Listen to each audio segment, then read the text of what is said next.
Hi everyone, we're going to talk about the First Persian Empire, also known as the Achaemenid Empire, and we're also going to talk about the Greeks and the conflicts between these cultures, and we're going to talk about the art form, one particular art form that they shared, which was relief sculpture, which is a flat surface with a dimensional sculpture coming out of it.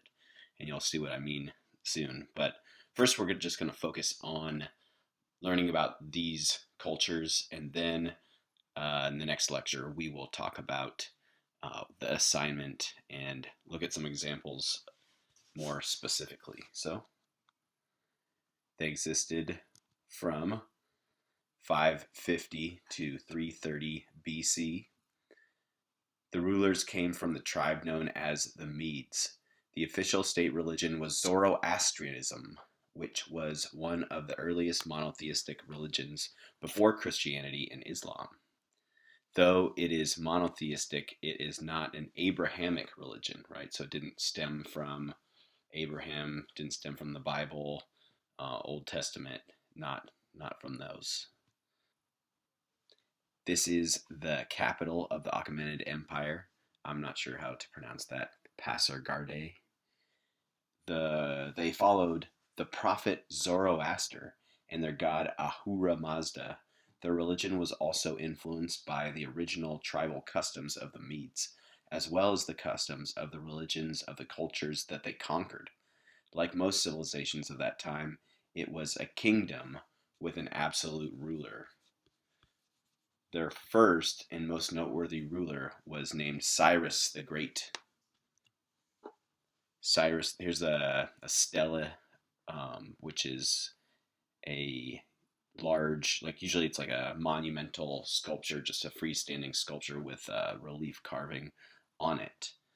And this is a four-winged guardian figure representing Cyrus on top, who once inscribed on his stela, "I am Cyrus the King in Achaemenid," and he put it in three different languages. He put it in Old Persian, Babylonian, and Assyrian, so that he could illustrate his powers like a billboard, like, check me out, I'm very powerful. Cyrus died around 530 BC, and here's a recreation of what that sculpture looked like. And this is actually at the Olympic Park in Sydney, Australia. And here, Cyrus the Great, monument to him, and he incorporates different religions. He's wearing a gown from the Elamites, from the highlands of Iran, an Egyptian crown, but it has Syrian and Phoenician stylistic twists to his crown. And the wings are Iranian, and they represent Ahura Mazda, the Zoroastrian god. So that was something that they did. They combined, they assimilated aspects of the cultures that they conquered. And here is the Cyrus Cylinder. It was created in 539 BCE to commemorate and propagandize the invasion and conquest of the Neo-Babylonian Empire by Cyrus and the Persians. It was discovered in the ruins of Babylon, which is now in modern-day Iraq, and it's made out of clay, and it's written in Akkadian cuneiform script. And some might say that this was like the first declaration of human rights in a way, although ironically it was written, after violently conquering another group. But Cyrus claims in this document to be a champion of the god of the Jews, as well as Marduk, the Babylonian god. It declares religious freedom to all who have been conquered by his empire and allows some degree of equal rights to all subjects. And in the Torah, the Jews refer to Cyrus as a Messiah because he freed them from the Babylonians. Which is kind of ironic, very different than, modern day Jewish and Iranian relations. Much has happened since then. Under the Persians, as long as people did not rebel, they had freedom of religion and custom, creating the first multicultural empire. This does not mean that they were peaceful. In fact, they were always at war. But yeah, they tried to have, treat people decently who were part of their kingdom, keep people happy, um, as long as they, paid tribute and all that. And here is Persepolis, the ceremonial capital of the first Persian Empire.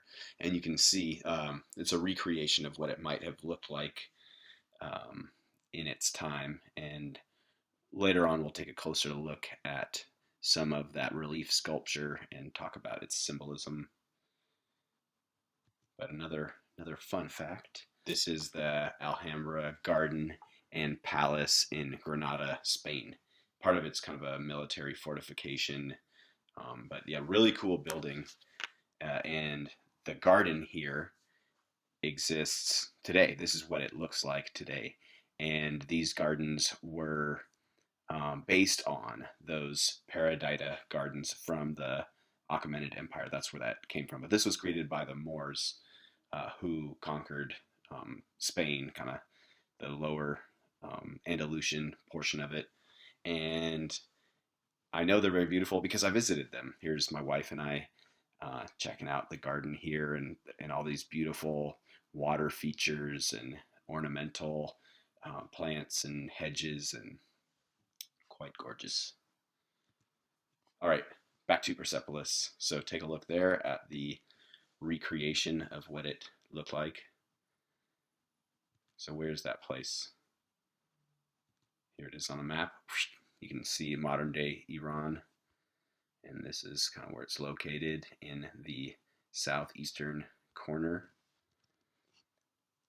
So here is the Faravar, representation of ancient Iran and Zoroastrian that's still used today. This symbol is still used today. And we see this on the capital right here. That's where that is. So the old man representing wisdom of age. The three wings represent the three pillars of Zoroastrianism: good thoughts, good words, and good deeds. The circles at the bottom represent the positive and negative forces.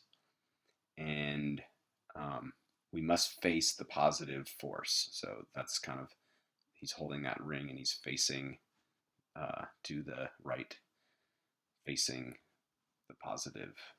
The rings in the center represent eternity. The ring in the center around his body there represents the eternity of the soul. The upward hand means that there is only one direction in life. The ring in the hand is the ring of the covenant, which is used in wedding ceremonies to represent loyalty and faithfulness, which is the basis of the Zoroastrian religion. So you might see this symbol still today, still used in Iran. So yes, that's where Persepolis is. And zooming out, here's Iran. And you can see all the way Turkey to Greece. So the Achaemenid Empire extended like way, way, way all the way over to India. It was like this whole region here. See, there it is. Dang, look at that.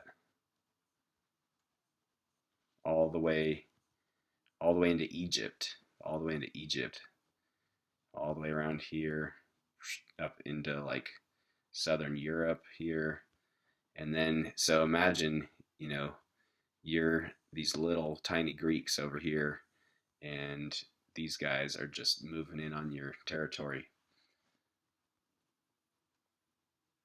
So this was a very diverse area, not only in terms of cultures, but also land and climate.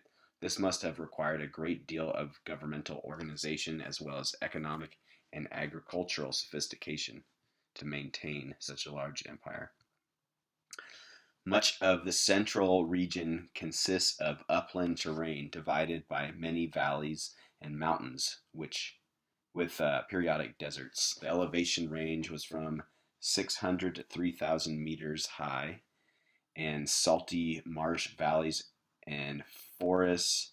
The climate is somewhat dry, and there are limited agricultural regions. Generally, a dry country, dry area, central Iran there. Here's the Great Salt Desert. And here's some hot springs in Iran, just showing you some of the beauty of the area. For decisions, this is a fun little tidbit here. For decisions, if an important decision is to be made, they discuss it while drunk and reconsider it while sober, and then vice versa. Discuss it while sober and then reconsider it drunk.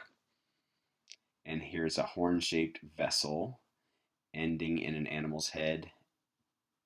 These types of vessels have a long history in the Near East, as well as in Greece and Italy. So these kind of like animal-faced cups. Though they spread propaganda through stelas, like we looked at earlier, that kind of billboard sculpture, cylinders like the Cyrus cylinder that we looked at, and other means, they did not document their history very well as far as we know. Much of what we know about the First Persian Empire comes from the Greek historian Herodotus. The First Persian Empire fought a number of historically significant wars with Greece, but was never able to conquer Greece. To be continued.